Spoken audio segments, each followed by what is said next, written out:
सांसारिक क्रियाओं में प्रवृत्ति करना है, भोजन करना प्रारंभ करो तो धर्म का श्रवण करके, यदि और भी कार्य प्रारंभ करना है सांसारिक क्रियाएं, तब भी धर्म का स्मरण करके, प्रभु परमात्मा का स्मरण करके ही करना चाहिए। और आगे कहते हैं राणीण सगप्पा, ज्ञान के द्वारा स्वकीय आत्मा में प्रवृत्ति करना चाहिए। यदि अज्ञानता के द्वारा आत्मा के हित के बारे में कोई कल्पना करे तो असंभव है, अज्ञानता के साथ आत्मा का हित नहीं हो सकता। जब सम्यक ज्ञान के साथ आत्मा के हित में प्रवृत्ति करता है तब वह अपनी आत्मा का हित करने में समर्थ हो जाता है। सम्यक ज्ञान एक दीपक की तरह से है और दीपक का प्रकाश साथ में हो तो किसी भी मार्ग में गमन सावधानी से किया जा सकता है, और अंधकार हो तो सुपथ पर गमन करने में भी भय और आशंका रहती है, कहीं कोई प्रतिकूलता न आए, कहीं कोई खतरा न आए जिससे कहीं दुर्घटना घटित न हो जाए। इसलिए आत्म प्रवृत्ति करने के लिए भी वह चैतन्य दीपक, सम्यक ज्ञान का दीपक आवश्यक है। बाह्य प्रकाश बाह्य प्रतिकूलताओं से बचाता है। यदि मार्ग में अंधकार है तब संभव है कांटा लग सकता है, कील चोवा कोई लग सकता है, कंकड़ पत्थर छू सकते हैं, ठोकर लग सकती है, कोई जीव जंतु की विराधना हो सकती है, या कोई जीव जंतु आपको डस सकता है, बिच्छू है, सर्प है, किसी पे पैर पड़ जाए तो आपकी विराधना कर सकता है। किंतु प्रकाश में चलने से आप उन सब प्रतिकूलताओं से, विघ्न बाधाओं से बच सकते हैं। ऐसे ही आत्महित की प्रवृत्ति करने के लिए सम्यक ज्ञान का दीपक लेकर के चलेंगे तो आप अनेक प्रतिकूलताओं से बच सकेंगे। अज्ञान के साथ आत्मा का हित करने वाला व्यक्ति संक्लिष्टता में बहुत पाप का आश्रय कर लेता है। अज्ञानता के साथ तप करने वाला व्यक्ति भी तप न करके कुतप ही कर लेता है, और संभव है कई बार कुतप करके खोटी आयु का बंध भी कर सकता है। अज्ञानता के साथ जिए गए संकल्प वे मिथ्यात्व के संवर्धक मोह को बढ़ाने वाले होते हैं। इसलिए आचार्य महोदय कह रहे हैं राणीण सगप्पा हो स्वहं करो, ज्ञान के साथ वे स्व आत्मा की प्रवृत्ति सुखकर है। ये सभी चीज़ें सुखकर हैं। मित्रों के साथ संगोष्ठी करना, पुत्रों के साथ भोजन करना, धर्म के साथ कार्यों को प्रारंभ करना और ज्ञान के साथ आत्मा में प्रवृत्ति करना, ये चारों ही सुख देने वाले ये मंगल कलश हैं। ये चारों मंगल कलश जिसके जीवन में हैं उसका जीवन मंगलमय बनता है। आप सभी का जीवन भी मंगलमय बने, आपका ग्रस्त जीवन भी सुखद बने, ऐसी हम आपके प्रति मंगल भावना भाते हैं और इन्हीं मंगल भावनाओं के साथ शब्द श्रृंखला को विराम देते हैं। जैनम जयतु शासनम विश्व कल्याण कारकम। जय बोलिए श्री शांतनाथ भगवान की, परम पूज्य आचार्य गुरुदेव श्री विद्यानंद जी महाराज की, अहिंसामय विश्व धर्म की। जैनम जयतु शासनम विश्व कल्याण कारकम। धर्म स्नेही सत श्रद्धालु, यहाँ पर उपस्थित आप सभी भव्य वर पुंडरीक पुण्यात्मा महानुभाव,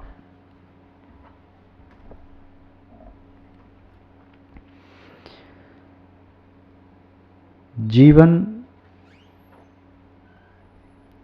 अनिश्चित है,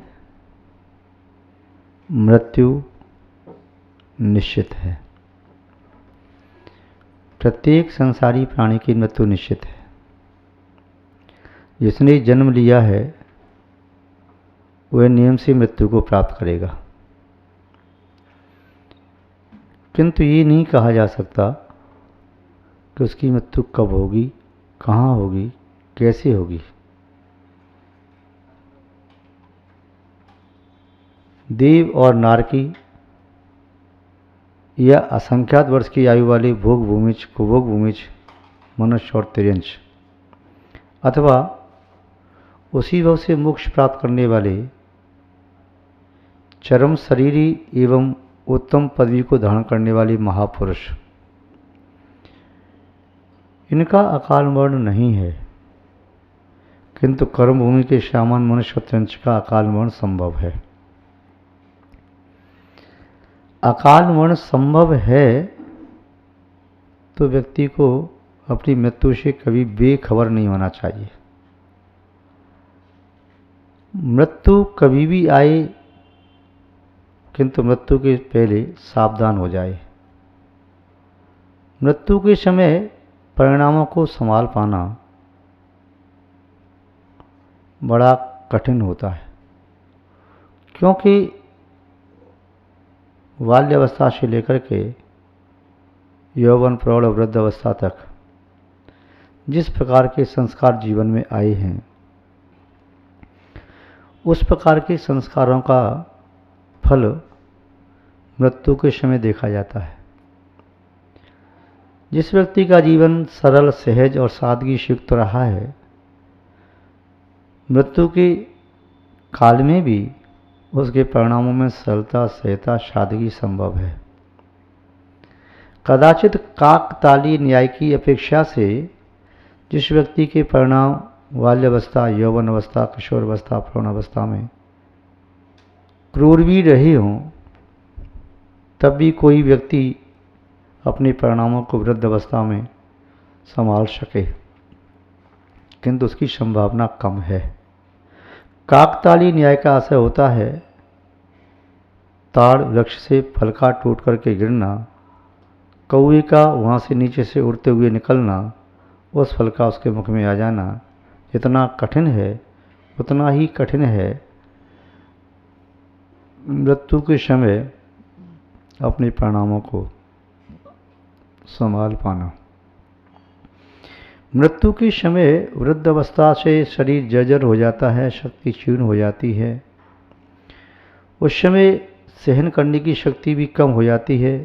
यदि पूर्व में सहन करने का अभ्यास नहीं किया है प्रतिकूलताओं को, यदि पूर्व में समयगत शीत, उष्ण आदि की बाधा को समता से सहन करने का अभ्यास नहीं किया है, दंश मशक आदि की प्रतिकूलता, स्वास्थ्य के प्रतिकूल होने पर परिणामों में आने वाले आर्त भावों को नहीं संभाला है पूर्व में, तो वृद्ध अवस्था में संभाल पाना बड़ा कठिन होता है। मृत्यु के समय संभाल पाना बड़ा कठिन होता है। जीवन वही सफल और सार्थक होता है जिस जीवन में व्यक्ति उन कार्यों को संपन्न कर ले जिन कार्यों के संपन्न करने से जीवन जीवंत होता है, जिन कार्यों के संपन्न करने से व्यक्ति अपने आप में ये अनुभव करे कि मेरा जीवन सार्थक और सफल हो गया। जीवन का फल है इस जीवन से उन कार्यों को कर लेना जो कार्य अन्य किसी जीवन से कर पाना संभव नहीं है। जीवन सफल और सार्थक तब होता है जब व्यक्ति उस जीवन के माध्यम से अतीत में किए गए पापों का प्रक्षालन कर सके और वह इतना धर्म, ध्यान या पुण्य का संचय कर सके जिसके माध्यम से आगे सुगति को पा सके। महानुभाव आचार्यों ने लिखा है, धर्म की भावना से संयुक्त होकर के अंतर्मूर्त का जीवन जीना भी सार्थक है, किंतु अधर्म की भावना से युक्त होकर के सहस्रों वर्षों का जीवन जीना वह उचित नहीं है। कोई व्यक्ति इस पंचम काल में 100 वर्ष के जीवन में भी इतनी कर्म की निजरा कर सकता है जितने कर्म की निजरा चौथे काल में 1 कोटि पूर्व के जीवन में भी न कर सके। यदि 1 कोटि पूर्व का जीवन आर्त रौद्र ध्यान से संयुक्त है तो वे जीवन भारभूत है, अभिशाप स्वरूप है, दुर्गति का कारण है, दुख को देने वाला है, संक्लिष्टता का हेतु है। और यदि इस पंचम काल में चाहे 100 वर्ष का जीवन है या 50 वर्ष का या इसके मध्य में जो भी पड़ाव होते हैं उतने समय का जीवन हो, किंतु धर्म ध्यान के साथ है तो वह कोटि वर्ष से भी ज़्यादा फल देने में समर्थ है। पंचम काल का 1 वर्ष का धर्म ध्यान चतुर्थ काल के 1000 वर्ष से भी अधिक पुण्य देने वाला होता है, क्योंकि चतुर्थ काल में धर्म ध्यान के निमित्त बहुत सारे होते थे। चतुर्थ काल में धर्म ध्यान की अनुकूलता बहुत होती है। चतुर्थ काल में पुण्य पुरुष एवं संयमी जनों का सहजी शांति मिल जाता था। चतुर्थ काल में प्रत्यक्ष ज्ञान को धारण करने वाले ऋषि मुनि यति अनगार आदि सुलभ होते थे। चतुर्थ काल में गृहस्थों को भी अवधि ज्ञान हो जाता था, किंतु पंचम काल में केवल ज्ञानी नहीं, मन प्रज्ञानी नहीं, अवधि ज्ञानी नहीं, शुद्ध केवली नहीं। इसलिए पंचम काल में किसी व्यक्ति के परिणाम बिगड़ रहे हैं तो उसे समझाना, संभाल पाना बड़ा कठिन है। यहाँ तक कि प्रतिकूलता तीव्र होने पर धर्मात्माओं के परिणाम भी कई बार खराब हो जाते हैं। जो धर्मात्मा दूसरों के परिणामों को संभालने में समर्थ होता है, कई बार वह अपने परिणाम भी नहीं संभाल पाता, उसे भी दूसरों की आवश्यकता पड़ती है। वह भी कहता है काश हमें कोई यह संभालने वाला हो, संबोधन देने वाला हो। संबोधन देने से, संभालने से परिणामों में अंतर तो आता है। इसलिए आज पंचम काल में कहा साधु वर्ग समूह के साथ रहे, एकाकी न रहे। एकाकी साधु कितने समय तक धर्म ध्यान करता होगा कौन जानता है। कितने समय आर्त रौद्र परिणाम चल रहे हैं कौन जानता है। कितने समय उसकी चर्या निर्दोष हो रही है, कितने समय वो दोष लगा रहा है, कितना प्रतिक्रमण कर रहा है, कितना प्रत्याख्यान कर रहा है, या कितना प्रायश्चित ले रहा है, या ले रहा है कि नहीं भी ले रहा है। गुरु के पास कब गया, कब आलोचना की, वह स्वयं आचार्य तो है नहीं, तो वह किस प्रकार अपनी व्रतों की शुद्धि कर पा रहा है। तो ये कई ऐसी विसंगतियाँ हो सकती हैं। तो पंचम काल में तो आचार्यों को भी कहा कि संलेखना स्वीकार करें, तो वह धर्मात्माओं के साधुजनों के बीच में पहुँच करके करें। वह भी अपने परिणामों को संभालने में असमर्थ हो सकते हैं। इसलिए पंचम काल में आज कोई भी व्यक्ति एकल रह करके अपनी समाधि नहीं कर सकता, चाहे कितना बड़ा तपस्वी हो, कितना बड़ा त्यागी हो, कितना बड़ा ध्यानी और ज्ञानी हो, फिर विशेष संलेखना करने के लिए साधुओं का आश्रय लेना अनिवार्य कहा। महानुभाव, वर्तमान काल में सबसे कठिन कार्य है अपने परिणामों की सुरक्षा, अपने धर्म ध्यान की सुरक्षा। और सभी कार्य मेरी दृष्टि में बड़े सरल हैं, सुगम हैं। धन कमाना सरल है, यश पाना सरल है, प्रतिष्ठा पाना सरल है, सत्ता पाना सरल है, पद प्राप्त करना सरल है, समूह इकट्ठा कर लेना सरल है, हुकूमत जमाना सरल है, अपनी बात का सिक्का सब पर जमाना सरल है, किंतु कठिन है अपने परिणामों को निर्मल बनाए रखना। कठिन है अपने धर्म ध्यान को वृद्धिंगत करते रहना। कठिन है अपने चित्त में एक क्षण के लिए भी संक्लेश भाव को न आने देना। कठिन है अपने क्रोध आदि कसाय का उदय न होने देना। कठिन है मन को वासनाओं से बचा लेना। कठिन है मन को इंद्रियों में प्रवृत्त न होने देना, इंद्रिय के विषयों में प्रवृत्त न होने देना। कठिन है इस मन पर पाप की छाया न पड़ने देना। और ये संभव होता है जब धर्मात्मा की, किसी संत महात्मा की एक छत्र छाया हो। उसका सानिध्य भी हमारे परिणामों को संभालने में समर्थ होता है। कई बार भगवान के पास बैठ कर के भी मन में संक्लिष्टता बन जाती है, किंतु साधुओं के पास बैठ कर के संक्लिष्टता धुल जाती है। उनके द्वारा दिया गया संबोधन इतना कार्यकर होता है कि व्यक्ति का जीवन भी बदल जाता है। रागी से वैरागी हो जाता है, बागी से त्यागी हो जाता है, वासना युक्त व्यक्ति भी उपासना में लग जाता है, और जो भोगों में डूबा हुआ व्यक्ति भी योग साधना में संलग्न हो जाता है। महानुभाव, इसलिए जीवन को सार्थक करने के लिए आज अत्यंत आवश्यक है धर्मात्माओं का समूह। कई बार तो धर्मात्माओं के समूह में बैठ कर के भी व्यक्ति अपनी वे इस प्रकार से समीक्षा करता है कि ये मुझसे छोटा है, मैं इससे बड़ा हूँ, ये ऐसा करता है, ये ऐसा करता है।